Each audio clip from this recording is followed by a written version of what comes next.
Mi esposo me rompió las costillas y me dejó sangrando en el piso de la cocina, mientras mis hijos lloraban en el cuarto de al lado. El padre de la iglesia me dijo que tenía que volver a casa, porque Dios odia el divorcio. Estaba embarazada, sin dinero, sin trabajo, y todos en el pueblo decían que una mujer sola no vale nada.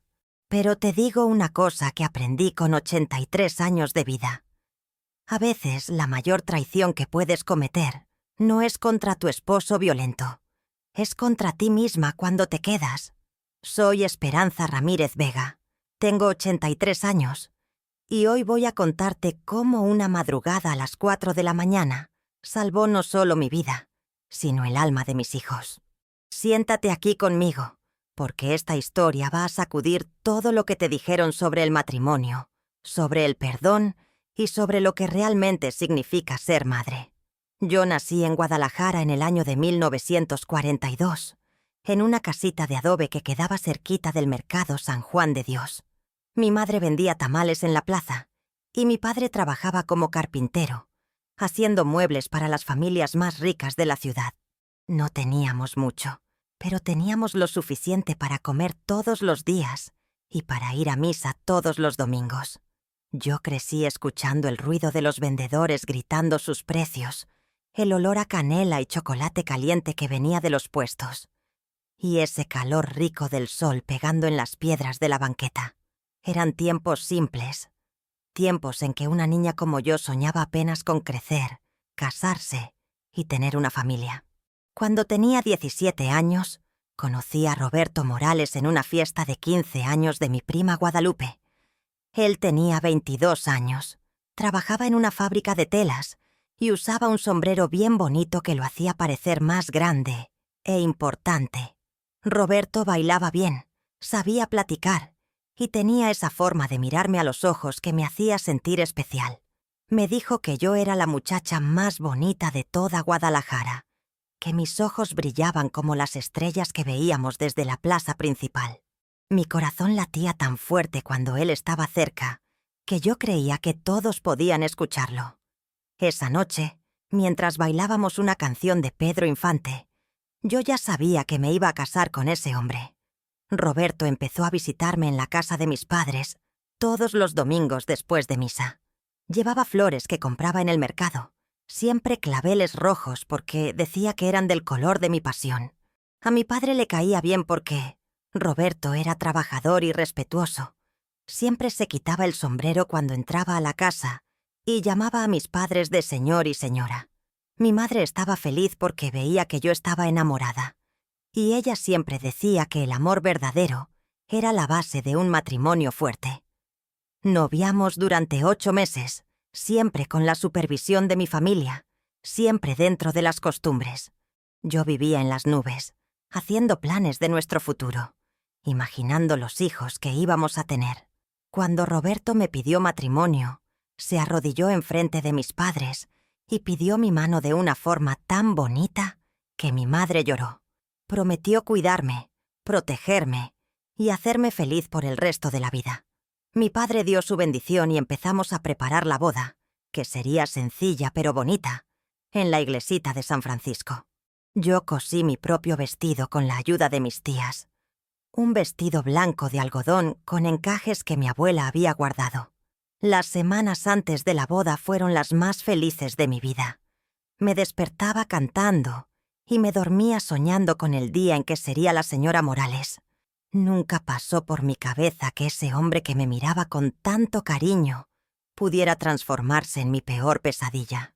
Nos casamos una mañana de primavera de 1960, con el sol entrando por las ventanas de colores de la iglesia e iluminando todo como si Dios mismo estuviera bendiciendo nuestra unión.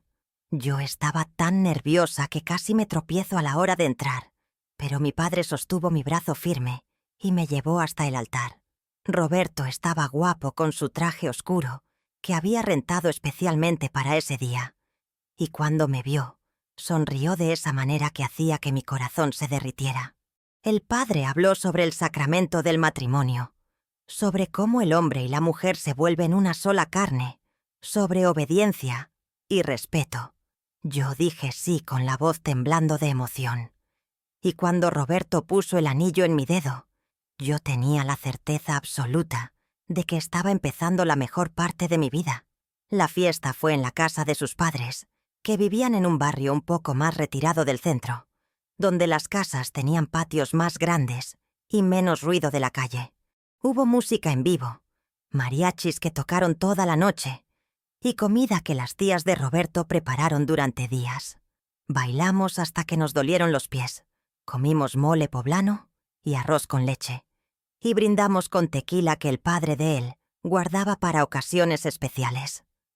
Todos estaban felices, riendo y haciendo bromas sobre cuándo vendrían los primeros nietos. Yo miraba a Roberto y veía todo mi futuro en esos ojos oscuros. Veía los hijos que íbamos a tener, la casa que íbamos a construir, los domingos en familia. En ese momento yo era la mujer más feliz del mundo. Fuimos a vivir a un cuartito rentado cerca de la fábrica donde Roberto trabajaba. Un lugarcito sencillo, pero que era nuestro. Yo arreglé todo con tanto cariño. Puse cortinas que yo misma hice. Una imagencita de Nuestra Señora de Guadalupe en la pared y algunas macetitas con flores en la ventana. Todos los días me levantaba temprano para hacer el café de Roberto, antes de que se fuera a trabajar. Preparaba sus tortillas calientitas y sus frijoles como a él le gustaban. Llegaba a casa al final de la tarde y cenábamos juntos, platicando sobre el día, haciendo planes. En los primeros meses todo era perfecto, o al menos eso era lo que yo creía. Todavía no sabía que detrás de esa sonrisa se escondían demonios que solo esperaban el momento preciso para aparecer. A Roberto siempre le gustó tomar sus cervezas con los amigos después del trabajo, y yo no veía problema en eso porque mi padre también hacía lo mismo. Pero con el tiempo empezó a llegar más tarde, a veces tambaleándose, con ese olor fuerte a alcohol que se pegaba en la ropa. Yo intentaba no quejarme porque mi madre siempre decía que el hombre necesita sus momentos, que una tiene que ser comprensiva. Pero una noche llegó tan borracho que ni siquiera pudo quitarse los zapatos solo, y cuando intenté ayudarlo me empujó con fuerza y me dijo que lo dejara en paz. Fue la primera vez que le tuve miedo. Ese tipo de miedo que te aprieta el estómago y te hace querer desaparecer. Pero yo pensé que era solo por el alcohol, que al día siguiente todo volvería a la normalidad. Al día siguiente se despertó y actuó como si nada hubiera pasado. Me dio un beso en la frente y salió al trabajo silbando. Yo me quedé confundida pero aliviada, pensando que había sido solo un mal momento, que todas las parejas pasan por eso.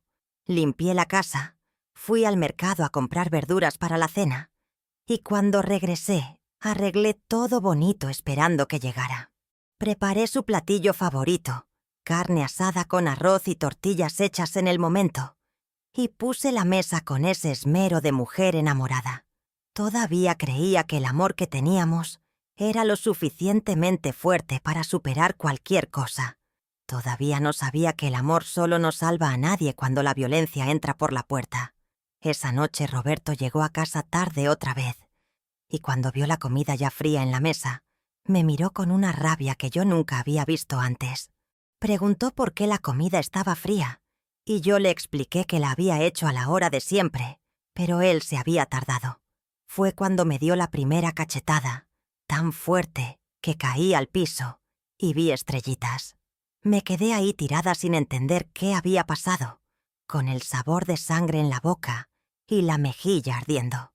Él se quedó parado mirándome y dijo con una voz helada que yo tenía que aprender mi lugar, que la mujer tiene que tener la comida caliente cuando el marido llega, no importa la hora. Después se fue al cuarto y se durmió como si nada hubiera pasado, mientras yo me quedé sentada en el piso de la cocina toda la noche, llorando en silencio y preguntándome qué había hecho mal. En los días siguientes, Roberto actuó como si esa noche nunca hubiera existido, tratándome con cariño y hasta trayendo flores a casa. Yo quería creer que había sido un momento aislado, que el alcohol lo había hecho perder el control y que nunca más pasaría. Mi madre siempre decía que el matrimonio tiene altos y bajos, que una tiene que ser fuerte y paciente. Yo miraba la marca morada en mi mejilla en el espejo y la cubría con polvo de arroz antes de salir a la calle. Nadie podía saber lo que había pasado, porque una mujer que se queja del marido se ve como débil y desagradecida. Intenté ser la esposa perfecta, levantándome aún más temprano para tener todo listo, limpiando la casa hasta que brillara, preparando las comidas con aún más esmero. Cada vez que escuchaba sus pasos llegando mi corazón se aceleraba, ya no de amor sino de miedo. Me quedaba tensa esperando ver qué Roberto entraría por la puerta, si sería el hombre gentil que conocí o el monstruo que aparecía cuando bebía. La mayoría de las veces llegaba normal, cansado del trabajo pero tranquilo, y cenábamos platicando de cosas simples.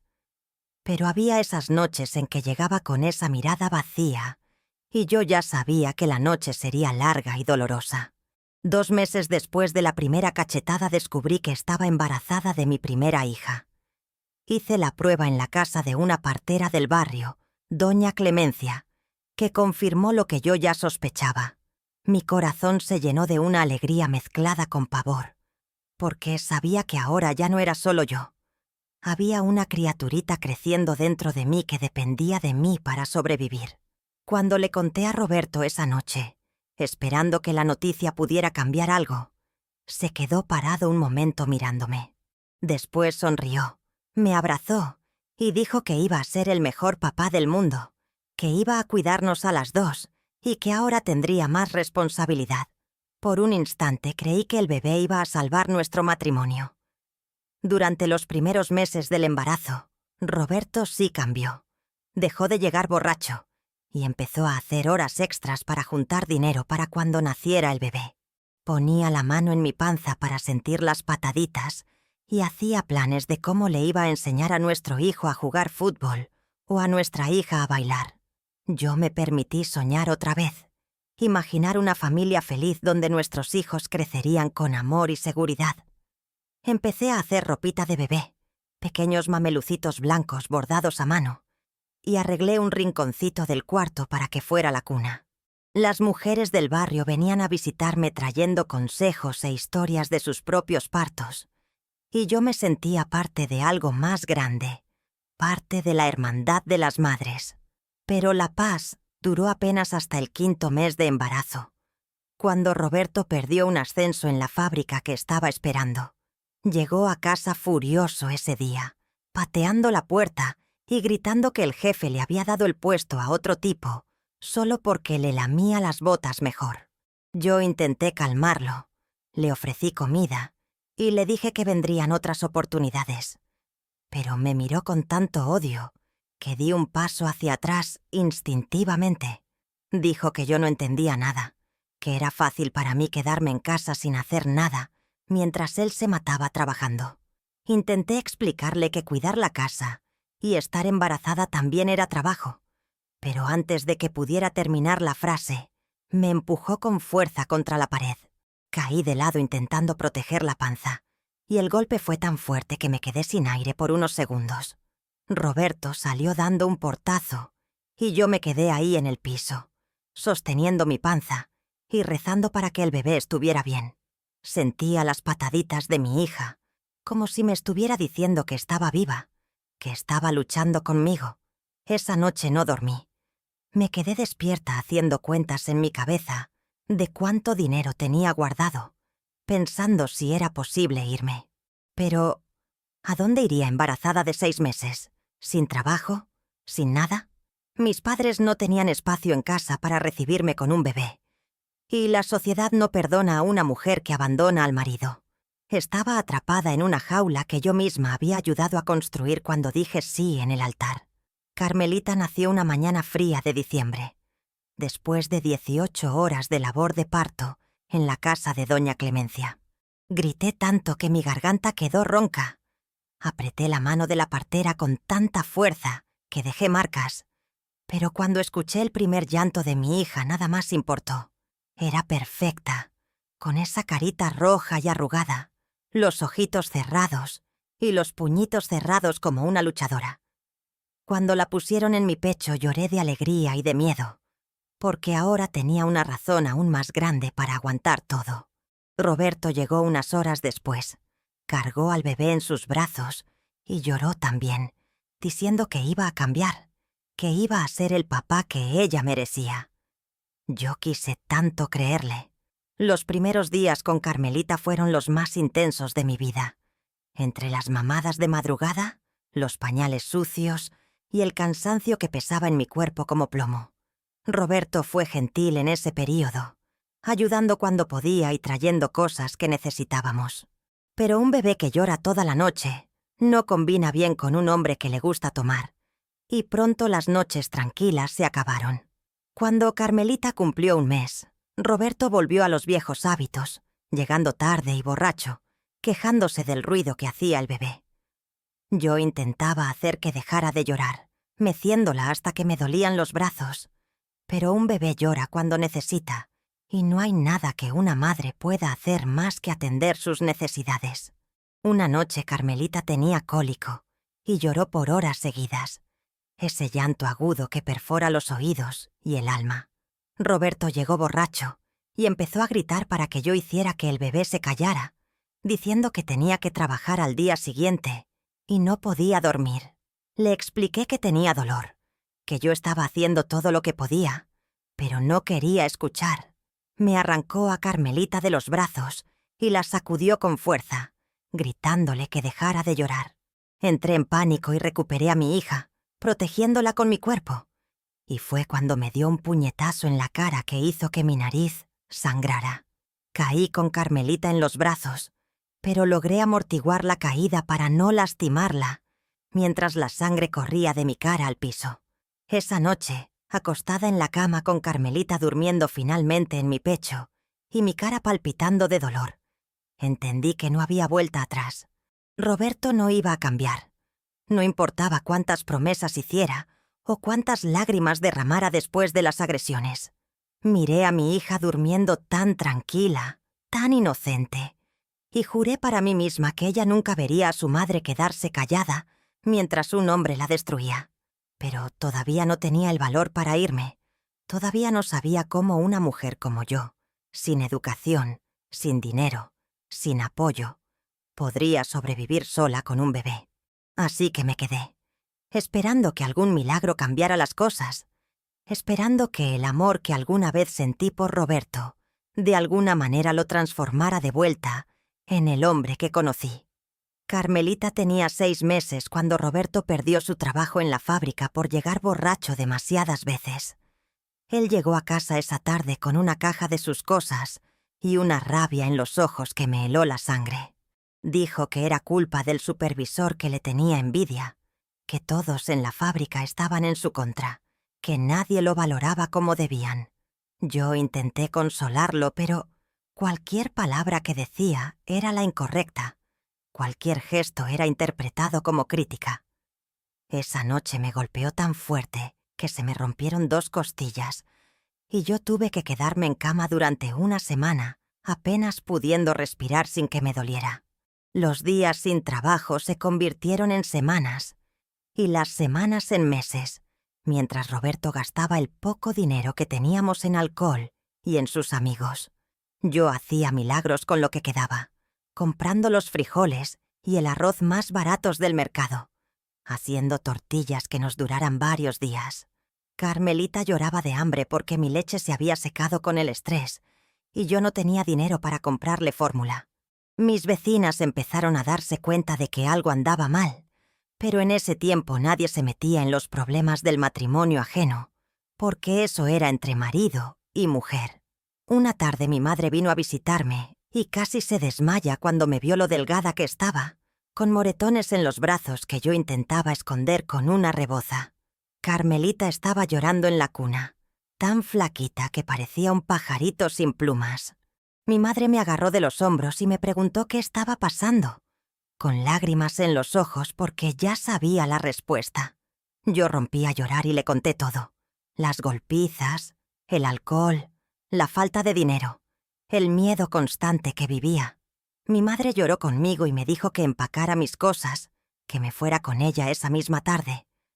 Pero en ese momento Roberto llegó a casa y vio a mi madre ahí, y supo inmediatamente que yo había contado. Él se puso furioso, pero se controló delante de ella, poniendo esa máscara de hombre bueno que sabía usar tan bien. Le dijo a mi madre que todo estaba bien, que yo estaba exagerando, que solo habíamos tenido unas discusiones normales de pareja. Mi madre me miró esperando que yo dijera algo, que confirmara lo que le había contado. Pero yo me quedé callada porque tenía miedo de lo que Roberto haría cuando ella se fuera. Mi madre se fue ese día con el corazón partido, pensando que su hija había mentido o que estaba exagerando las cosas. Esa noche Roberto me dio la peor golpiza de todas. Me pateó en el suelo hasta que perdí la cuenta de cuántas veces, gritando que cómo me atrevía a avergonzarlo con mi madre, que yo era una mentirosa y una desagradecida. Carmelita lloraba en su cuna, pero yo no podía ir a consolarla, porque no podía moverme. Solo podía quedarme ahí tirada, esperando que parara. Cuando finalmente se cansó y se fue a dormir, me arrastré hasta donde estaba mi hija y la saqué de la cuna, abrazándola contra mi pecho dolorido. Esa noche decidí que tenía que irme, que si me quedaba un día más iba a morir y dejar a mi hija sola con ese monstruo. Pero no fue esa noche que me fui, ni la siguiente, ni la siguiente. El miedo me paralizaba cada vez que pensaba en salir por esa puerta. ¿A dónde iría? ¿Cómo sobreviviría? Roberto empezó a buscar trabajo otra vez, no porque quisiera, sino porque no tenía dinero ni para el alcohol. Consiguió un empleo en una construcción, trabajo pesado que lo dejaba exhausto y aún más irritable. Cada noche era una ruleta rusa. Nunca sabía si llegaría borracho o sobrio, violento o calmado. Yo caminaba en cáscaras de huevo todo el tiempo, intentando mantener a Carmelita callada, mantener la casa perfecta, mantener la comida lista, pero nunca era suficiente. Fue durante esos meses terribles que descubrí que estaba embarazada otra vez. Cuando vi el resultado de la prueba sentí que el mundo se me venía encima. No podía tener otro bebé en esas condiciones. No podía traer otra alma inocente a este infierno. Pero el aborto no era opción. No en nuestra comunidad católica, donde hasta pensarlo era pecado mortal. Cuando le conté a Roberto, él se puso contento por un momento, pensando que otro hijo lo haría más hombre, más respetado. Pero esa felicidad duró poco, porque pronto volvió a la realidad de que apenas podíamos mantener a Carmelita. Mi segundo hijo, Javier, nació 7 meses después. Un bebé sano y gritón, que llenó la casa con su llanto desde el primer momento. Ahora éramos 4 en ese cuartito minúsculo, con 2 bebés que necesitaban atención constante y un padre que cada vez estaba más ausente o más violento. Yo no dormía casi nada. Pasaba las noches amamantando a Javier mientras mecía a Carmelita con el pie, esperando que Roberto no llegara borracho. Mis días eran una nebulosa de pañales, llanto, hambre y miedo. Había perdido tanto peso que parecía un esqueleto caminante. Mis ojos tenían círculos oscuros que parecían hoyos. Fue después del nacimiento de Javier que Roberto empezó a salir con otra mujer. Yo me di cuenta porque llegaba oliendo a perfume barato, porque de repente tenía menos dinero aún para darnos, porque se quedaba fuera toda la noche y llegaba en la mañana con excusas obvias. Al principio sentí celos y rabia, pero después sentí algo peor: alivio. Si tenía a otra mujer, tal vez me dejaría en paz. Tal vez las golpizas disminuirían. Qué triste es cuando una mujer llega al punto de alegrarse de que su marido le sea infiel, porque significa que le prestará menos atención. Pero así estaba yo, tan destruida que cualquier cosa que significara menos violencia era bienvenida. La otra mujer se llamaba Consuelo. Trabajaba en una cantina cerca de donde Roberto tomaba con sus amigos. Ella sabía que él estaba casado, sabía que tenía hijos, pero no le importaba porque, según ella, Roberto le había dicho que yo era una esposa terrible, que no lo atendía bien, que era fría y descuidada. Es curioso cómo los hombres violentos siempre logran hacerse las víctimas, cómo siempre encuentran a alguien que les crea sus mentiras. Roberto empezó a pasar más tiempo con ella que con nosotros. Y aunque eso significaba menos dinero, también significaba menos golpes. Yo aprendí a vivir en esa dualidad enfermiza, donde el abandono era mejor que la presencia. Una noche Roberto llegó más tarde que nunca. Eran casi las 4 de la mañana, y yo estaba despierta con Javier, que tenía fiebre. Cuando entró por la puerta oliendo a alcohol y perfume, con marcas de labial en el cuello, algo dentro de mí se rompió definitivamente. Ya no sentí miedo ni tristeza, solo un vacío enorme donde antes había estado mi corazón. Él me miró con desprecio y me dijo que Consuelo sí sabía cómo complacer a un hombre, que ella lo hacía sentir como rey, mientras que yo solo lo hacía sentir atrapado. Le dije con una voz que no reconocí como mía que se fuera con ella entonces, que nos dejara en paz. Fue un error garrafal. Roberto me agarró del cuello y me levantó contra la pared, apretando hasta que empecé a ver puntitos negros bailando frente a mis ojos. Javier lloraba en la cuna. Carmelita se despertó gritando de miedo, y yo pensé que iba a morir ahí mismo. Pero algo en el llanto desesperado de mis hijos debe haberlo alcanzado, porque me soltó de repente, y yo caí al piso tosiendo y jadeando. Él se quedó ahí parado viéndome, y por un segundo vi algo que podría haber sido arrepentimiento en sus ojos. Pero se fue tan rápido como llegó. Se dio la vuelta y salió por la puerta sin decir nada más. Me quedé en el piso durante no sé cuánto tiempo, llorando y tratando de recuperar el aliento mientras mis hijos lloraban, pidiendo que los cargara. Cuando finalmente pude levantarme, cargué a Javier en un brazo y a Carmelita en el otro, y me senté en la única silla que teníamos meciéndolos hasta que se calmaron. Miré alrededor de ese cuarto miserable que había sido mi hogar durante 5 años. Las paredes con humedad, las cortinas rotas, los juguetes viejos que había encontrado en la basura para mis hijos. Pensé en todas las veces que había rogado que las cosas mejoraran, todas las veces que había rezado para que Roberto cambiara, todas las veces que había justificado quedarme por el bien de los niños. Esa noche entendí algo fundamental. Quedarme no estaba protegiendo a mis hijos, los estaba condenando. Carmelita ya tenía 3 años y había visto demasiado. Había visto a su padre golpear a su madre más veces de las que podía contar. ¿Qué tipo de mujer crecería pensando que eso era normal? ¿Qué tipo de hombre sería Javier si crecía viendo esa violencia como algo aceptable? Yo estaba perpetuando un ciclo de abuso que podría destrozar la vida de mis hijos, tanto como estaba destrozando la mía. En ese momento tomé la decisión más difícil de mi vida. Nos íbamos a ir, y nos íbamos a ir pronto, antes de que fuera demasiado tarde. Pero tomar la decisión y ejecutarla son 2 cosas muy diferentes. No tenía dinero ahorrado porque Roberto controlaba cada centavo que entraba a la casa. No tenía trabajo ni forma obvia de conseguir uno con 2 niños pequeños. Mi familia estaba decepcionada conmigo por haberme quejado de Roberto y después no haber hecho nada al respecto. Así que no sabía si me recibirían. Pero empecé a hacer un plan, guardando moneditas de aquí y allá, cuando Roberto me daba para el mercado, comprando un poco menos de comida para poder ahorrar. Cada peso que lograba esconder era una pequeña victoria, un paso más cerca de la libertad. Empecé a empacar en secreto también, guardando algunas ropitas de los niños en una bolsa que escondía debajo de la cama. No podía llevar mucho porque teníamos que poder movernos rápido cuando llegara el momento. Le conté mi plan a una vecina, doña Socorro, que había sido amable conmigo a pesar de saber lo que pasaba en mi casa. Ella me prometió que si algún día yo aparecía en su puerta, en medio de la noche, me ayudaría con lo que pudiera.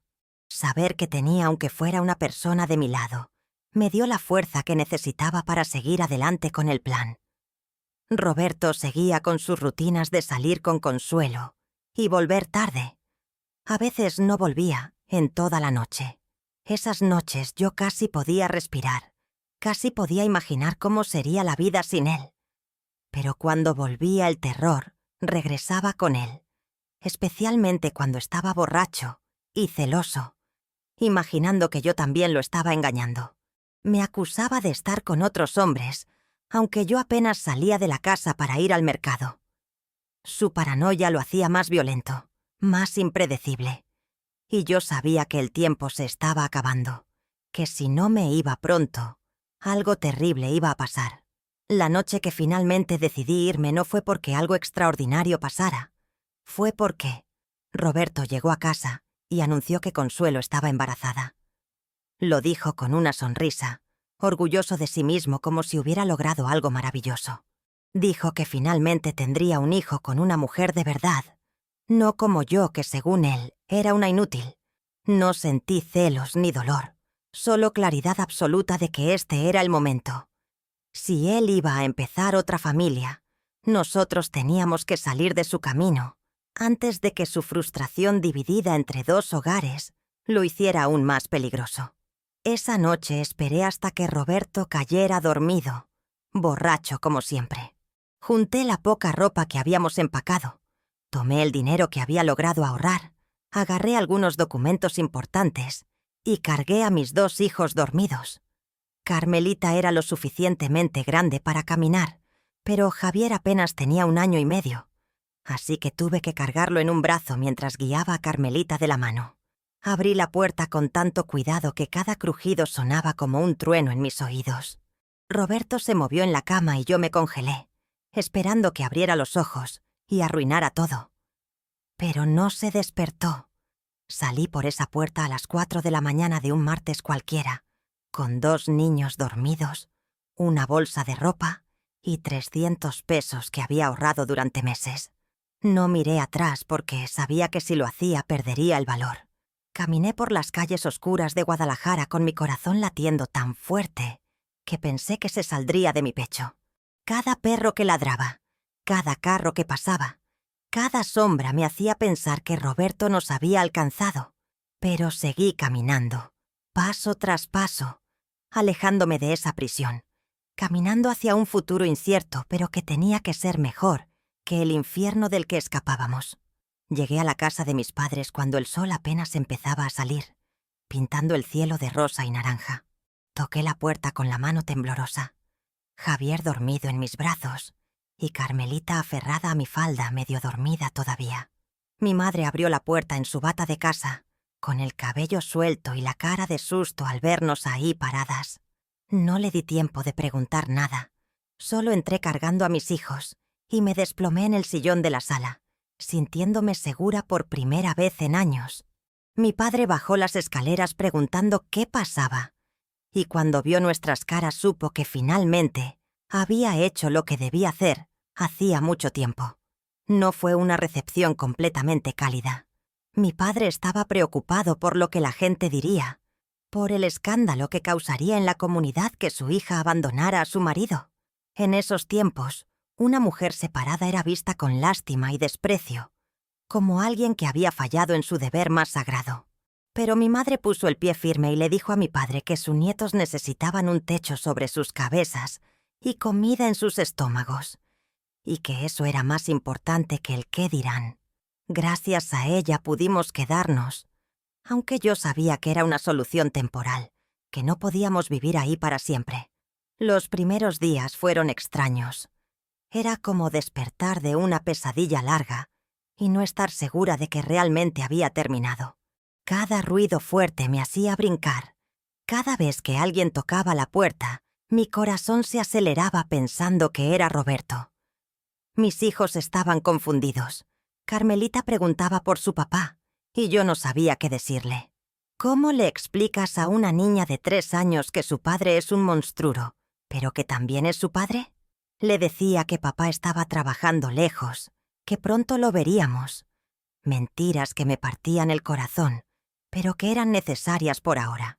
Roberto apareció a la semana de nuestra huida, tocando la puerta de mis padres con flores en la mano y lágrimas en los ojos. Prometió que había cambiado, que nunca más me tocaría, que había dejado a Consuelo y que solo nos quería a nosotros. Mi madre no lo dejó pasar de la puerta. Le dijo que yo no quería verlo y que era mejor que se fuera. Él gritó que yo era su esposa, que los niños eran suyos, que tenía derecho a verlos. Mis vecinos empezaron a asomarse por las ventanas, disfrutando del espectáculo, del chisme que alimentaría sus conversaciones por semanas. Mi padre tuvo que salir y decirle a Roberto que se fuera, o llamaría a la policía. Roberto se fue, pero no sin antes gritar que me iba a arrepentir, que una mujer sola no era nada, que nadie me iba a querer con 2 hijos a cuestas. Sus palabras se clavaron en mi corazón porque parte de mí temía que tuviera razón.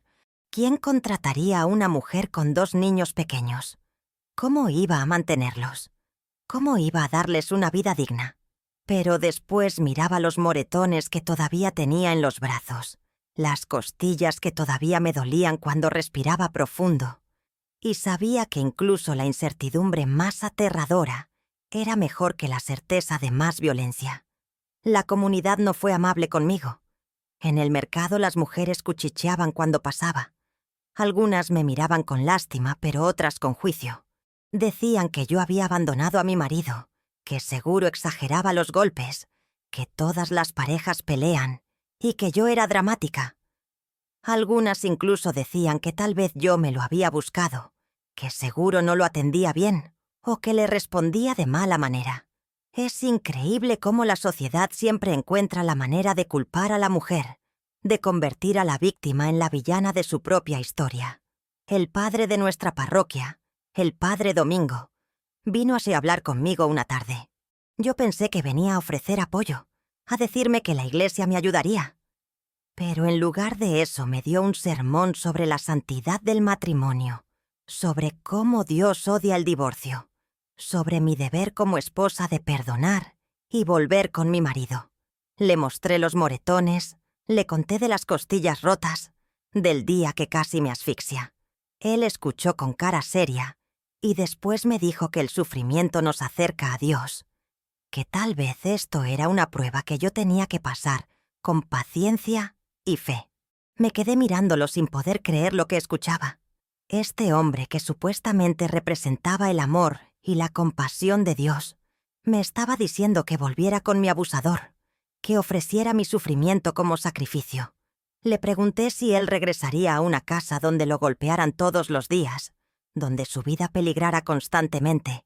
Él me dijo que no era lo mismo, que el hombre es la cabeza del hogar y que a veces debe usar mano firme con su familia.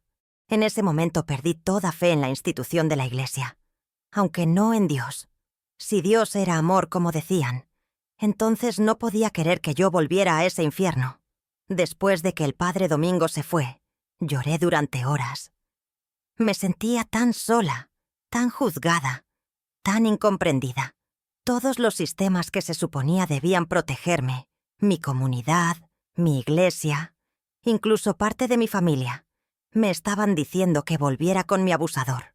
Empecé a dudar de mí misma, a preguntarme si realmente estaba haciendo lo correcto, si mis hijos no estarían mejor con un padre presente, aunque fuera violento.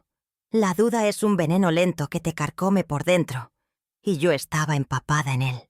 Fue doña Refugio quien me salvó de ahogarme en esa duda. Ella era una señora mayor que vivía 2 casas más abajo, una mujer que había enviudado joven y había criado a sus 4 hijos sola. Ella había visto todo: la llegada de Roberto, las discusiones, mi escape. Una tarde tocó la puerta y pidió hablar conmigo. Me sentó en el patio de la casa de mis padres, me tomó las manos con sus manos arrugadas y curtidas por el trabajo, y me dijo algo que nunca olvidaré. Hija, mejor sola que mal acompañada, y mejor pobre que muerta. Tus hijos necesitan una madre viva y fuerte, no un cadáver con anillo de matrimonio. Doña Refugio se convirtió en mi salvación de maneras que nunca imaginé. Resultó que ella cultivaba flores en su patio trasero y las vendía en el mercado los fines de semana. Me ofreció enseñarme el oficio si yo estaba dispuesta a trabajar duro. Le dije que sí sin pensarlo 2 veces, aunque no sabía nada de plantas ni flores. Ella sonrió y me dijo que todo se puede aprender cuando se tiene necesidad y voluntad.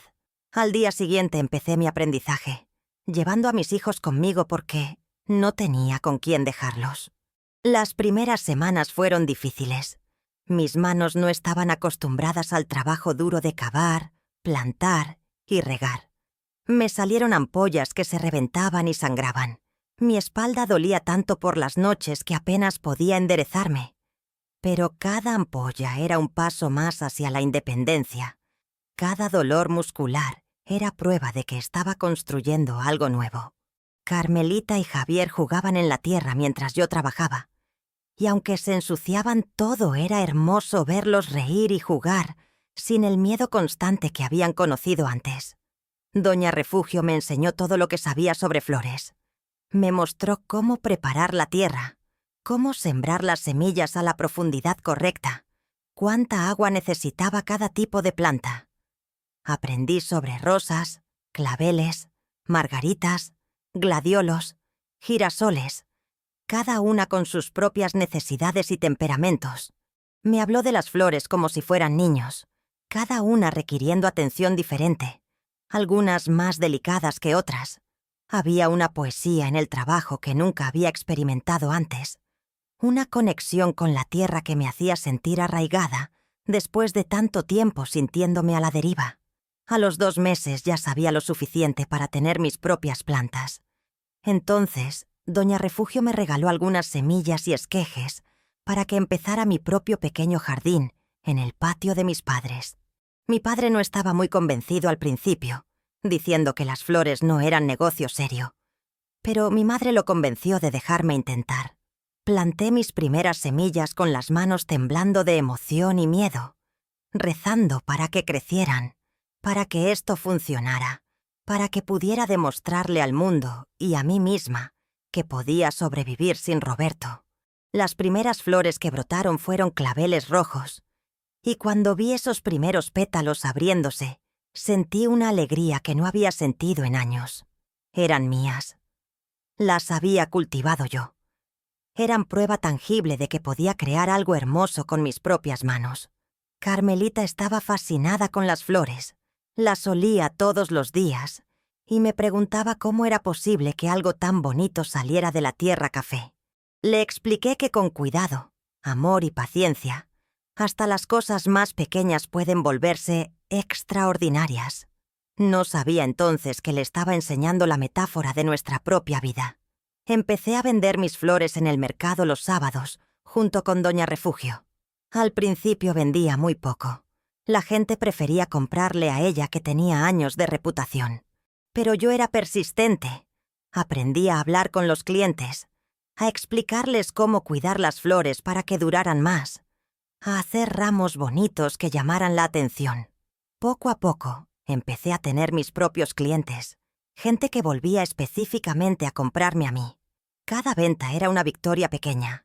Cada peso ganado era mío, ganado con mi esfuerzo, y no dependiendo de las migas que Roberto me daba. Roberto seguía apareciendo de vez en cuando, a veces borracho gritando en la puerta, otras veces sobrio rogando que volviera. Mi padre tuvo que amenazarlo varias veces con llamar a la policía. Los vecinos disfrutaban el drama, algunos tomando partido por Roberto, diciendo que yo era cruel por negarle ver a sus hijos. Pero yo sabía que si cedía, aunque fuera un poco, si le daba la oportunidad de acercarse, me manipularía para volver. Los hombres como Roberto no cambian, solo aprenden a esconder mejor su verdadera naturaleza, hasta que ya es demasiado tarde para escapar otra vez. Una noche Roberto llegó con Consuelo, la mujer con la que me había engañado, y ella estaba visiblemente embarazada. Ellos tocaron la puerta, y Consuelo me pidió disculpas.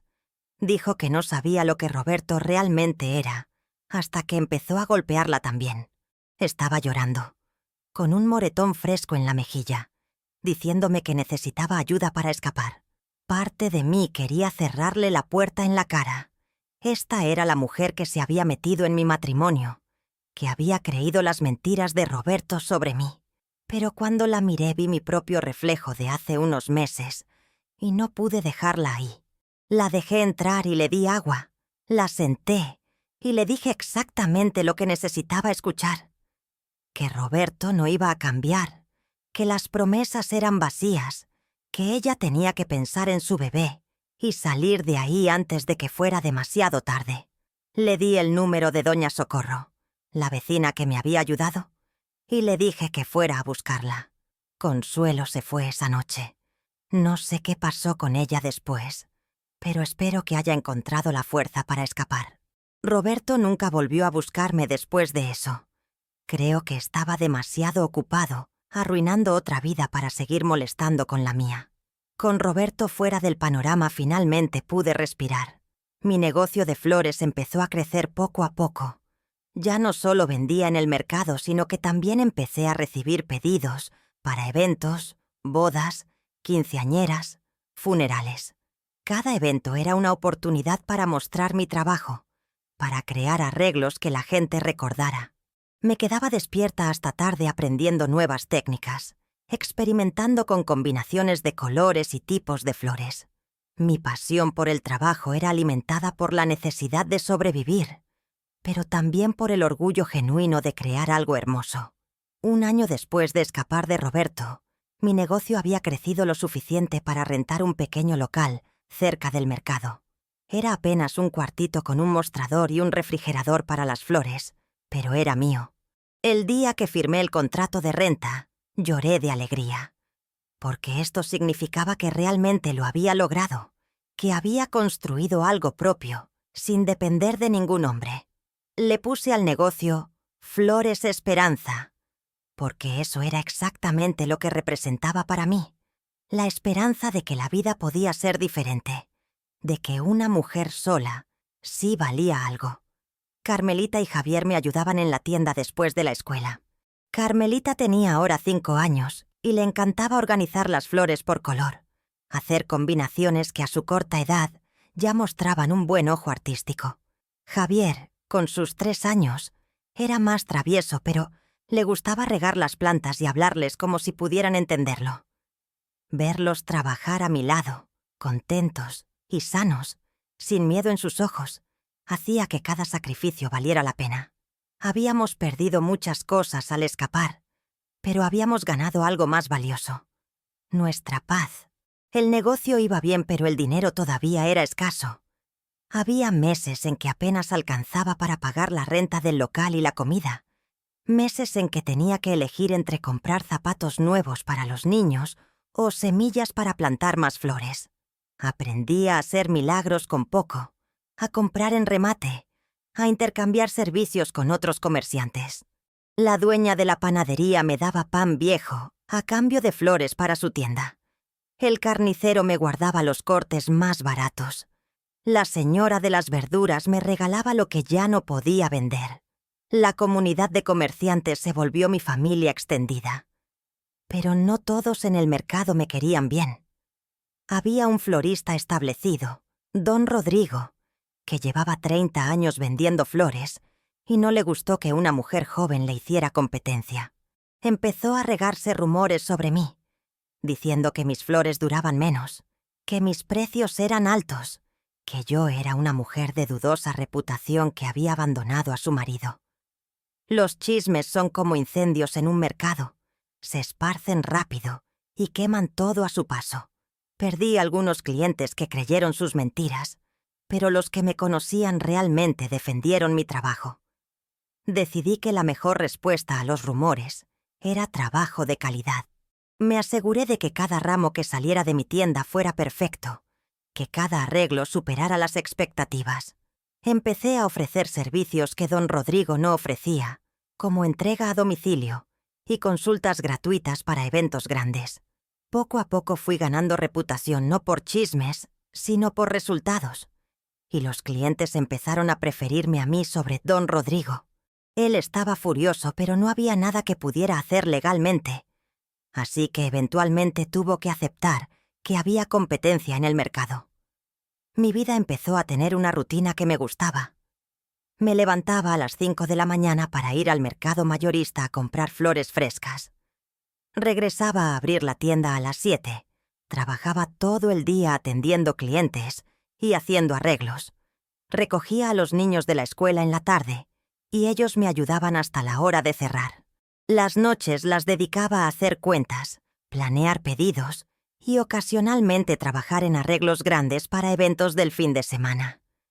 Era un trabajo agotador pero satisfactorio, porque cada peso que ganaba era mío, cada decisión que tomaba era mía, cada éxito era mío. Los niños estaban creciendo felices y sanos. Carmelita era una niña brillante, le iba bien en la escuela y tenía amigas que venían a jugar a casa de mis padres, donde todavía vivíamos. Javier era un niño travieso pero de buen corazón, siempre haciendo reír a todos con sus ocurrencias.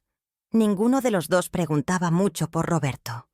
Creo que sus memorias de él se estaban borrando con el tiempo, reemplazadas por memorias de días tranquilos y noches sin gritos. Eso era exactamente lo que yo quería para ellos. Una infancia donde la violencia fuera un recuerdo lejano y no una realidad constante. Conocí a otras mujeres en situaciones parecidas a la mía. Mujeres que habían escapado de matrimonios violentos y estaban tratando de reconstruir sus vidas. Empezamos a reunirnos los martes en la noche en la casa de Doña Refugio, compartiendo historias, dándonos consejos, apoyándonos mutuamente. Algunas tenían negocios pequeños como yo. Otras trabajaban limpiando casas o cocinando. Todas luchando por salir adelante en una sociedad que nos miraba con lástima y juicio. En esas reuniones no había lástima, solo solidaridad y respeto mutuo. Fue en una de esas reuniones que tuve la idea de expandir mi negocio para ayudar a otras mujeres. ¿Por qué no enseñarles a cultivar flores como Doña Refugio me había enseñado? Podríamos formar una cooperativa donde cada mujer cultivara sus propias flores, pero vendiéramos juntas, compartiendo costos y clientes. La idea fue recibida con entusiasmo y empezamos a planear cómo hacerlo realidad. Conseguimos un terreno en las afueras de la ciudad que el dueño nos rentaba barato. Dividimos el espacio entre todas y cada una empezó su propio cultivo. La cooperativa empezó pequeña con solo 5 mujeres, además de mí, pero en el primer año ya éramos 12. Cada mujer tenía su propia historia de supervivencia, sus propias cicatrices visibles e invisibles, pero todas compartíamos la determinación de no volver a depender de un hombre que nos lastimara. Trabajábamos duro, más duro que cualquier hombre, porque teníamos que demostrar que éramos capaces, que no éramos las inútiles que nuestros exmaridos decían que éramos. Los resultados hablaban por sí mismos. Nuestra cooperativa producía las flores más hermosas del mercado. 3 años después de abrir Flores Esperanza, pude finalmente mudarme con mis hijos a nuestra propia casita. No era grande ni lujosa, solo 2 cuartos en un barrio tranquilo, pero era nuestra. La primera noche que dormimos ahí, lloré de felicidad, mirando a mis hijos dormir en sus propias camas, en su propio cuarto, en su propio hogar. Habíamos recorrido un camino tan largo desde aquella madrugada en que escapamos con solo una bolsa de ropa, y ahora teníamos un hogar verdadero construido con nuestro esfuerzo. Decoré la casa con flores por todos lados, haciendo que cada rincón oliera a vida y esperanza. Pinté las paredes de colores alegres, amarillo en la cocina, azul cielo en el cuarto de los niños, verde menta en el mío. Compré muebles de segunda mano y los restauré con mis propias manos, lijándolos y pintándolos hasta que quedaron como nuevos. Cada mueble, cada cortina, cada adorno tenía una historia. Representaba horas de trabajo y sacrificio, pero también representaba libertad y dignidad. Los niños estaban emocionados con la casa nueva.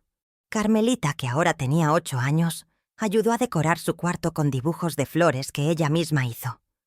Javier, de 6 años, estaba fascinado con el pequeño patio trasero, donde empecé otro jardín de flores. Les enseñé a cuidar las plantas, a ser responsables con los seres vivos que dependían de nosotros. Estaba criándolos con valores de responsabilidad, trabajo duro y compasión, valores que Roberto nunca entendió ni valoró. El negocio seguía creciendo y la cooperativa de mujeres estaba prosperando más allá de nuestras expectativas. Habíamos conseguido contratos con varios hoteles y restaurantes de Guadalajara que compraban nuestras flores regularmente. También empezamos a proveer flores para una cadena de supermercados, lo que significaba ingresos estables y predecibles. Por primera vez en mi vida tenía seguridad financiera. Podía dormir tranquila sabiendo que había dinero para pagar las cuentas y poner comida en la mesa. Decidí formalizar el negocio oficialmente, contratar un contador y hacer todo legal con impuestos y permisos. Muchos en el mercado operaban en la informalidad, pero yo quería hacer las cosas bien, construir algo duradero que mis hijos pudieran heredar algún día. El proceso burocrático fue complicado y costoso. Tuve que lidiar con funcionarios corruptos que querían mordida y con trámites interminables. Pero eventualmente, Flores Esperanza se convirtió en una empresa legalmente constituida. Con la cooperativa funcionando bien y contratos estables, empecé a pensar en expandir a algo más ambicioso. Quería abrir una escuela de floricultura donde mujeres en situación vulnerable pudieran aprender el oficio gratis, tal como Doña Refugio me había enseñado a mí. La idea era darles las herramientas para ser independientes, para nunca tener que quedarse en una relación abusiva por no tener cómo mantenerse. Compartí la idea con las mujeres de la cooperativa y todas estuvieron de acuerdo en contribuir con su tiempo para enseñar. Conseguimos un local más grande que servía como tienda enfrente y escuela atrás. Yo misma diseñé el plan de estudios basándome en lo que había aprendido a lo largo de los años. No era solo enseñar a plantar y cortar flores, era enseñar todo el negocio, desde cultivar hasta vender, desde hacer cuentas hasta tratar con clientes difíciles. Queríamos que las mujeres que pasaran por nuestra escuela salieran completamente capacitadas para emprender sus propios negocios. La escuela abrió sus puertas con 10 alumnas en el primer grupo. Eran mujeres de todas las edades, algunas jóvenes que habían escapado de novios violentos, otras mayores que llevaban años aguantando matrimonios terribles.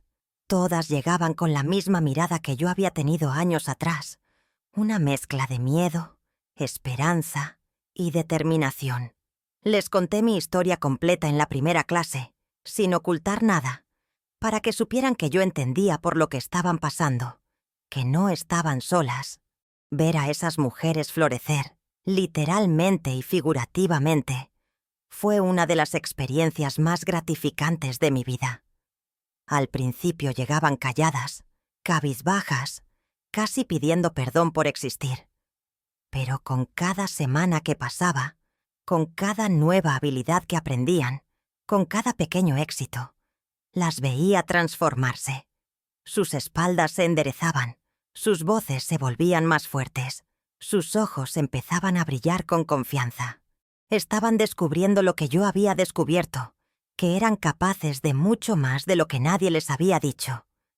El programa duraba 6 meses y al final cada alumna presentaba un proyecto final, un evento completo que ellas planeaban y ejecutaban desde la compra de flores hasta la decoración del lugar.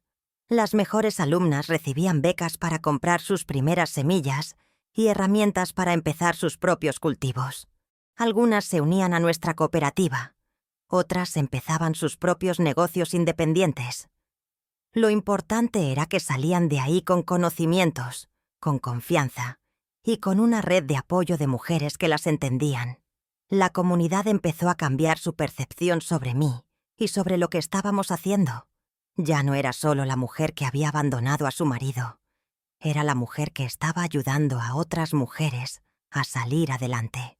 Los mismos que me habían juzgado años atrás ahora me saludaban con respeto en la calle.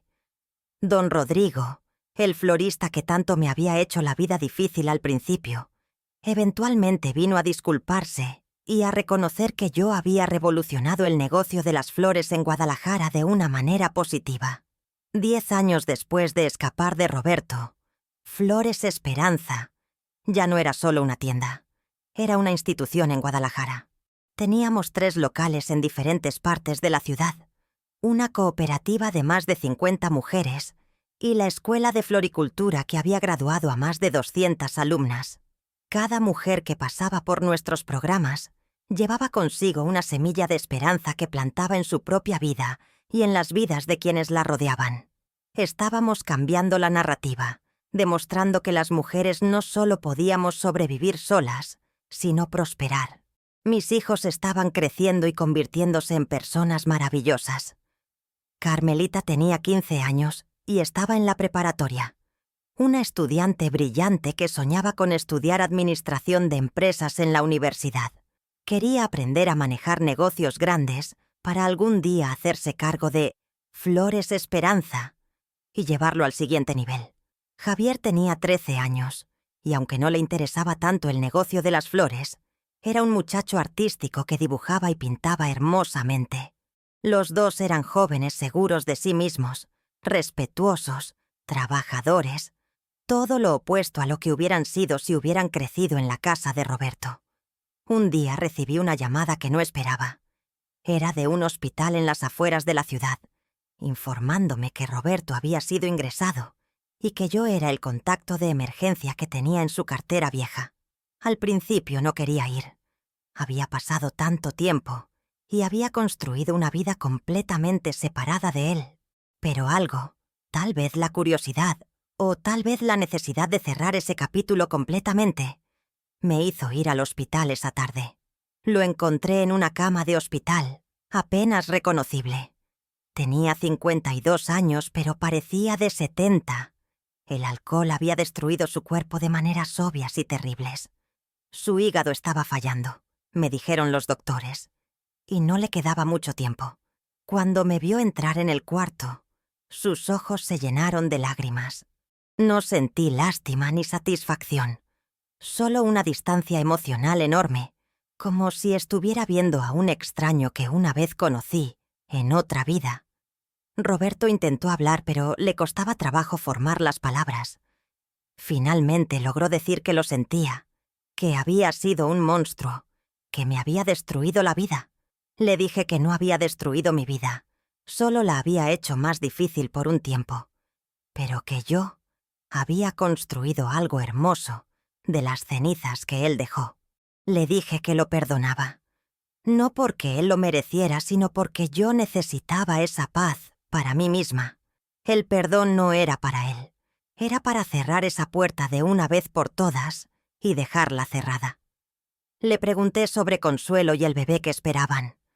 Roberto se puso a llorar más fuerte y me contó que ella también lo había dejado, que nadie se había quedado con él porque era imposible vivir con él. Había perdido trabajos, amigos, familia, todo por su incapacidad de controlar su ira y su adicción al alcohol. Estaba muriendo solo en un hospital, con solo el dinero justo para un cuarto compartido con otros 3 pacientes. Era un final triste para un hombre que pudo haber tenido tanto si hubiera elegido el amor en lugar de la violencia. No me quedé mucho tiempo en el hospital. Antes de irme le dije algo que necesitaba decir, no por él, sino por mí. Le dije que gracias a él había aprendido que soy más fuerte de lo que nunca imaginé, que puedo sobrevivir a lo imposible y salir del otro lado no solo viva, sino floreciendo. Le dije que mis hijos iban a crecer, sabiendo que la violencia nunca es amor, que iban a romper el ciclo que él perpetuó. Le agradecí porque al ser tan terrible, me había forzado a encontrar mi propia fuerza. Después me di la vuelta y salí de ese cuarto, dejando atrás definitivamente a Roberto Morales. Roberto murió 3 semanas después. No fui al funeral porque no tenía nada que hacer ahí. Esa parte de mi vida estaba muerta desde hacía años. Pero le conté a Carmelita y a Javier sobre su padre. Les conté la verdad completa, sin endulzar nada. Ellos tenían derecho a saber de dónde venían, a entender por qué habíamos escapado esa madrugada hace tantos años. Carmelita lloró. No por el hombre que había perdido, sino por el padre que nunca tuvo.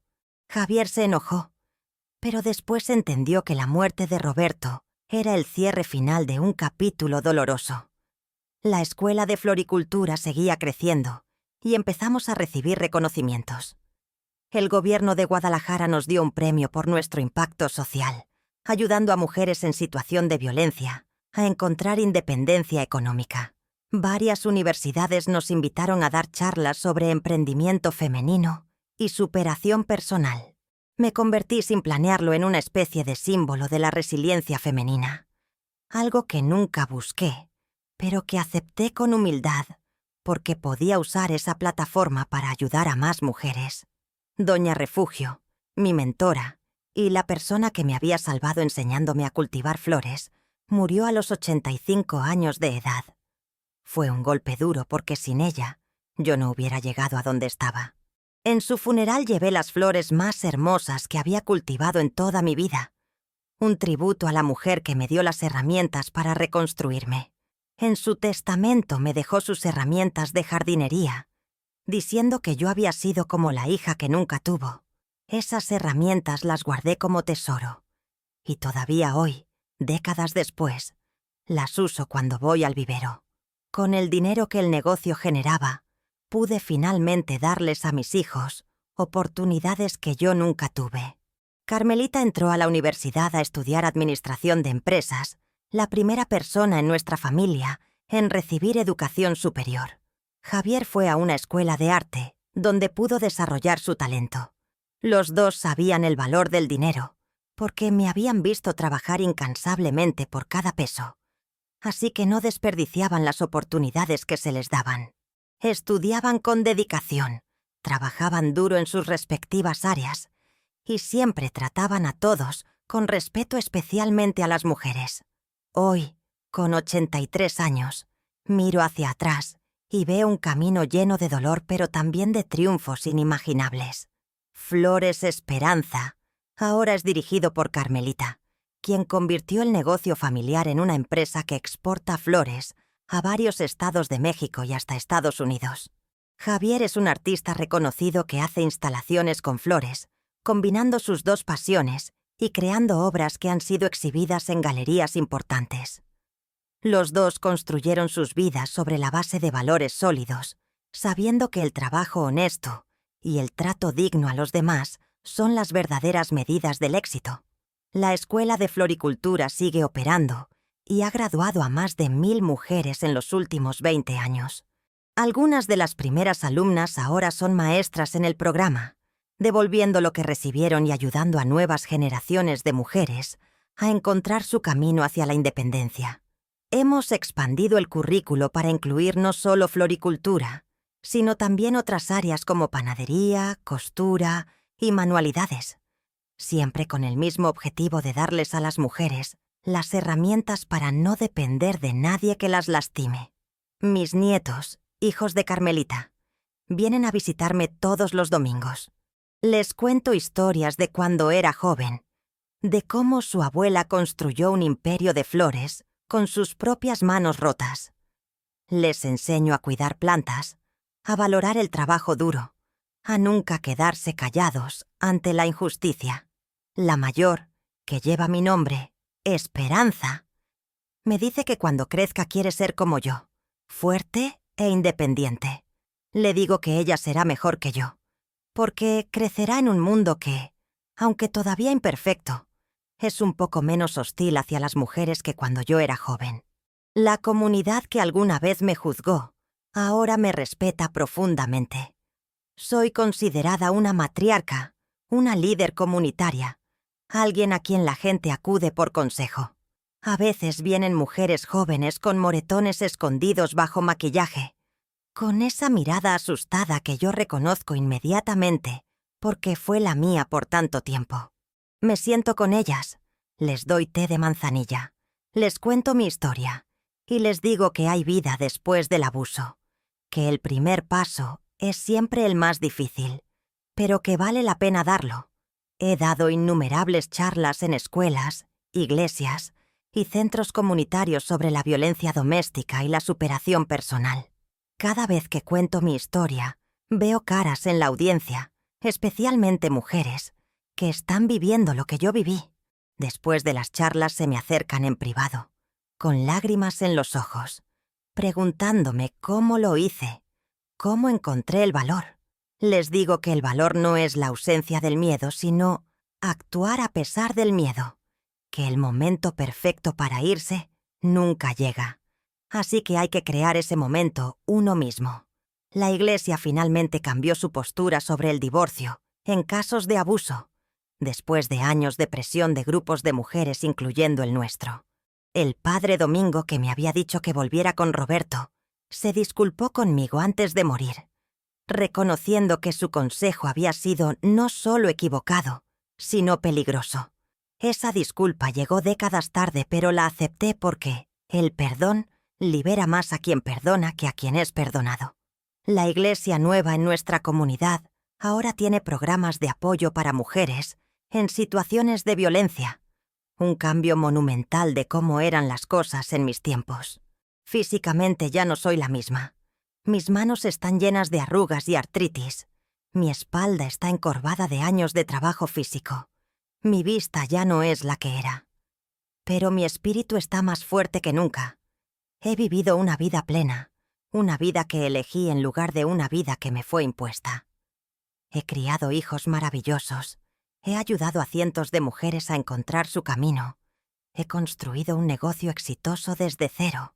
He demostrado que una mujer sola con 2 niños, sin educación formal, sin apoyo financiero, puede no solo sobrevivir, sino prosperar espectacularmente. Cuando la gente me pregunta cuál es mi mayor logro, no hablo de los premios ni del éxito del negocio, ni del reconocimiento público. Mi mayor logro es haber criado a mis hijos sin violencia, haberles dado una infancia donde el amor era amor verdadero y no violencia disfrazada. Es haber roto el ciclo de abuso que probablemente venía de generaciones atrás en la familia de Roberto. Es haber demostrado que la valentía de una madre puede cambiar el destino de toda una línea familiar. Si pudiera hablar con la Esperanza de hace 43 años, esa mujer asustada sentada en el piso de la cocina, con sangre en la boca, preguntándose qué hizo mal, le diría esto: tú no hiciste nada mal. El monstruo no eres tú, y ese dolor que sientes ahora se convertirá en la semilla de algo extraordinario.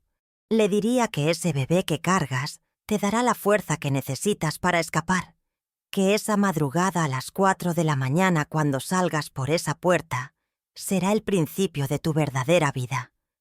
Le diría que no es fácil, pero que vale cada lágrima, cada noche sin dormir, cada momento de duda. A todas las mujeres que están leyendo esto, que están en sus propias cocinas con sus propios monstruos, les digo: hay una salida. No es fácil encontrarla y será aún más difícil caminar por ella, pero existe. Tú vales más de lo que ese hombre te dice. Eres más fuerte de lo que te han hecho creer. Y tus hijos merecen ver a su madre de pie, en lugar de tirada en el suelo. El amor verdadero no duele. No deja moretones. No te hace temblar de miedo. El amor verdadero te levanta, te hace crecer. Te permite florecer como una de mis flores con cuidado y paciencia. Mi historia no es especial en el sentido de que, desafortunadamente, millones de mujeres viven variaciones de lo que yo viví. Pero es especial en que demuestra que la supervivencia es posible, que la transformación es posible, que del dolor más profundo puede nacer la flor más hermosa.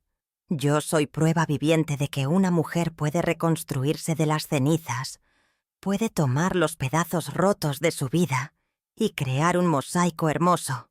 Soy prueba de que nunca es tarde para empezar de nuevo, para elegir la dignidad sobre la costumbre, la vida sobre la supervivencia.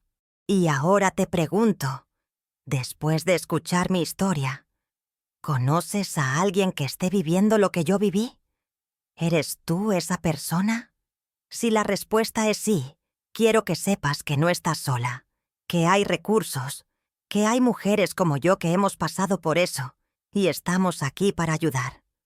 La violencia doméstica prospera en el silencio, se alimenta del secreto y la vergüenza.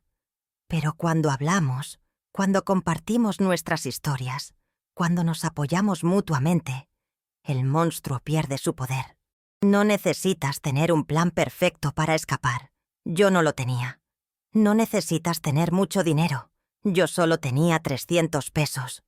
No necesitas tener todo resuelto. Yo no sabía cómo iba a sobrevivir cuando salí por esa puerta. Solo necesitas dar el primer paso, y después el siguiente, y después el siguiente. El camino se construye caminando, como dice el poeta. Cada paso te alejará del infierno y te acercará a la posibilidad de una vida digna. Una vida donde no tengas que dormir con un ojo abierto, esperando el próximo golpe. Si esta historia te tocó de alguna manera, te pido que la compartas. Tal vez alguien que conoces necesita escucharla. Tal vez alguien está buscando una señal de que puede salir de su situación. Compártela, coméntala, guarda este video para verlo cuando necesites recordar que la resiliencia humana es más fuerte que cualquier violencia.